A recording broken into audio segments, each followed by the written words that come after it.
Hi guys, this is Sadak from Dublin.com, and in this video, we'll show you how to flash the stock firmware on any Nothing phone via fastboot commands. So if you are looking to do an upgrade from Android 14 to Android 15, or if your phone is currently stuck in a soft break or a boot loop state, or if you want to go from a custom ROM back to the stock ROM, then all these cases, this guide will come in handy. The only thing is that the bootloader on your phone should be unlocked. If that is logged, then you will have to use the official APK method to get the job done. But for now, our focus will be using the fastboot command because this usually comes in handy. In case you are going from a custom ROM to a stock ROM, then the official APK file will not be applicable. Likewise, in case your phone is stuck in a soft break or a boot loop state, you cannot install that APK file. So in all these cases, the fastboot command is your only way out. So with that in mind, do note that this will erase all the data from your phone. So please take a backup beforehand if that is possible. And then let's get started. First and foremost, you will have to get hold of the latest Android SDK platform tools. So get it from my guide and extract them onto your PC. You may extract them anywhere you want. In our case, we have done the extraction in C drive, and these are the files for platform tools as you could see. Once you have done the extraction, you will now have to enable USB debugging and OEM unlocking. Debugging is required for ADB command, whereas OEM unlocking is required to unlock the bootloader on your phone. So let's now enable both the toggles. For that, go to the settings menu on your phone. So let's access that, and from settings menu, you have to go to about phone, Nothing OS, and tap on build number 7 times. You will get a prompt that you are now a developer. So now go back, go to system, and you should now see developer option. Go there and enable the toggle next to OEM unlocking as well as USB debugging. You will now get a prompt on your phone. Tap on OK. You might get one more prompt. So again, tap on allow. And with this, debugging is now enabled. Let's verify the same. So you may either go to the address bar of platform tools, type in CMD and hit enter, or go to start menu, open CMD from here, type in CD space and paste the path of platform tools and hit enter. And with this, we are now inside the platform tools directory. Now type in ADB devices and verify that you're getting an ID. Just a minute. If you're not getting any ID, then unplug and replug your phone from the PC. Disable and re-enable USB debugging. Tap on revoke USB debugging. Use the official USB cable that came with your phone and use the USB 2.0 port on your PC. So carry out this USB fixes and verify that you're getting an ID. Once you're getting this ID, your next course of action is to unlock the bootloader on your phone. Do note that unlocking will wipe off all the data and it might make the warranty null and void as well. If that's well and good, you could refer to a guide and get the job done. For all the Nothing and CMF phones, the steps are the same. Just boot your phone to the fastboot mode and then use the fastboot flashing unlock command. You will get a prompt on your phone. So use the volume key to highlight unlock the bootloader and press the power key to confirm. Your phone will undergo a wipe and then the bootloader will be unlocked. And after that, your phone will boot to the OS. Once that happens, make sure to re-enable USB debugging once again. Once that is done, you will now have to get hold of the stock firmware for your phone. I have made separate guide for all the phones, Nothing Phone 2, Phone 2A, and 2A Plus, and so on. So for instance, if you talk about the Nothing Phone 2, so I uploaded the latest firmware. So you will get the firmware in the following way. So for each of the release, such as the DP1, DP2 stable. So as of now, using the stable build, the latest Android 15 stable for the Nothing Phone 2. So you will get the firmware in the following format. You have to download all these 5 files, the boot, the firmware, and the 3 logical files. It's the same rule for all the phones, Nothing Phone 1, Phone 2, Phone 2A, 2A Plus. So get hold of all the 5 files. And once you have got these files, you will now have to install the 7-zip software on your PC. So install 7-zip, then select all these 5 files from here. Right click on it and select show more option. Then 7-zip and extract to start. The third option, this is as you could see. And the extraction will now start and all of them will be extracted, which will take a few seconds. So let's just wait for that to happen.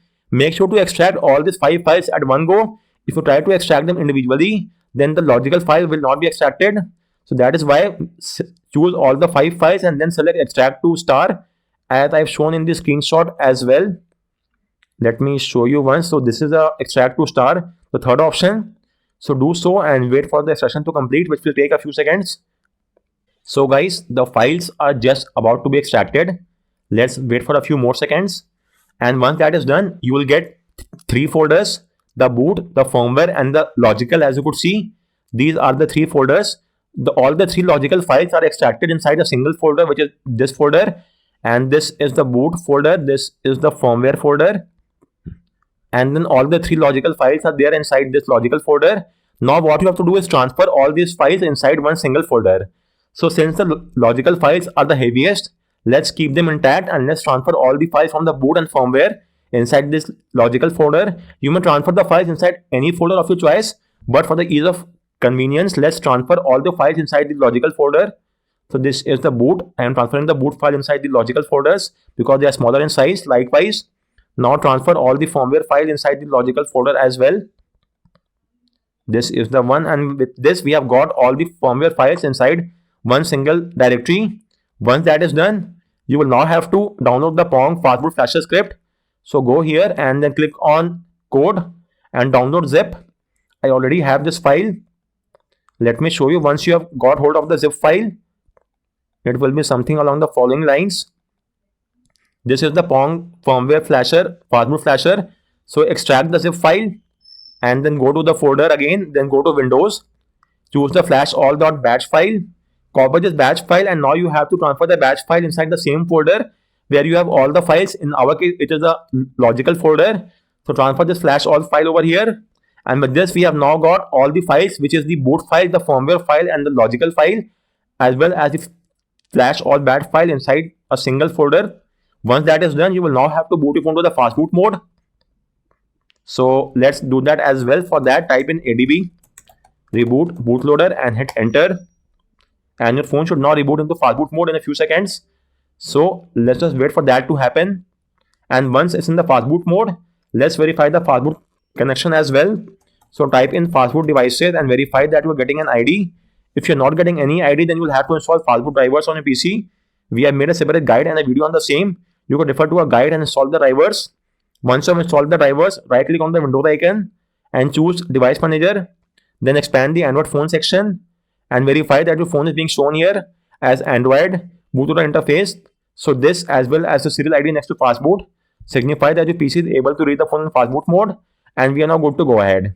So moving on, your last course of action is to simply launch the flash all.batch file, and the flashing will now start. It will first ask for a wipe data. So type in Y. It's highly if you are coming from a custom ROM, or if the phone is currently in a soft brick or a boot loop state, the wipe data is compulsory. But if you're doing an update from Android 14 to Android 15, you may skip wipe data, but you might face some issue in rare cases. So in that case, you will have to do a reset as well. To be on the safest side, I always do the wipe data, which in case of a coming from stock ROM, coming from a custom ROM, or in case of soft brick state, you will have to do a wipe data. And if you're doing an upgrade from Android 14, you may skip wipe data. It's your choice. Moving on, it will ask if you want to flash across both the slots. This is highly recommended. You type in Y, or rather it's compulsory. So type in Y, and it will flash the few files across both the A and B slot. You could keep a track of all the files which are being flashed and which are to be flashed as well by opening this flash all batch file. Let me show you. So open this file by using an advanced text editor such as Notepad++, and you could see the flash. So first off, it will download the platform tools folder on your PC, which, as you could see, it has done so already. Then it will flash the boot. It will check for the boot, vendor boot, DTBO recovery files, and the boot firmware and logical partition, which are the 3 folders which we have got. So if it is able to find all these 3 partitions, it will then flash. For that, it will first change the active slot to slot A, and after that, it will first wipe the data and then flash the boot partition across both the slots for which we have set Y. And after that, let me show you once. It will ask you to disable Android Verify boot. So type in N, because it will come in handy later on as well. So type in N, and the bootloader will still be unlockable without any issue. Now it will boot your phone to the fastboot D mode automatically. You don't have to do anything whatsoever. Just leave it there. As you could see, it will first disable Android verified boot and then boot your phone to the fastboot D mode, and then flash the rest of the file in the logical partition for which is the fastboot D. Reboot fastboot D, and now it will flash the super empty IMG file and the rest of the super files. So let's just wait for the flashing to complete. This might take up to around 6 to 8 minutes. So guys, the flashing is now complete. If you want to reboot to system, since there are no issue or error message, the flashing is successful. So finally type in Y, and your phone will now reboot to the OS, and you should now have the latest Android 15 build. Do keep in mind that the first boot up will take up some time. That is completely normal and nothing to worry about. So let's give it a few more seconds to check, and then we'll have a look at the Nothing OS version. So guys, as you could see, we are now with the Nothing OS 3.0, which is based on Android 15. Let me quickly do the setup process. I am doing the setup offline. If you want, you may go online, link, connect to Wi-Fi, and then restore all your app data as well. But for now, I'm skipping this just to speed up the process. And this is the glyph interface. Let's quickly go through it as well. Let me skip this. And this is all the new features that you could get hold of in the latest Android 15 of Nothing OS 3.0. Let me just take a screenshot of this. And you could go through the cards and get hold of all the features that are new over here. Anyways, let's now choose a visual style for the Nothing. This will get the job done. And that's just about it. So we are inside the Nothing OS 3, which is based on Android 15, as you could see. So guys, this was all from this video on how you could flash the latest Android 15 build using the fastboot command. If you have any query with regard to any of the steps, do let me know in the comment section, and thanks a lot for watching.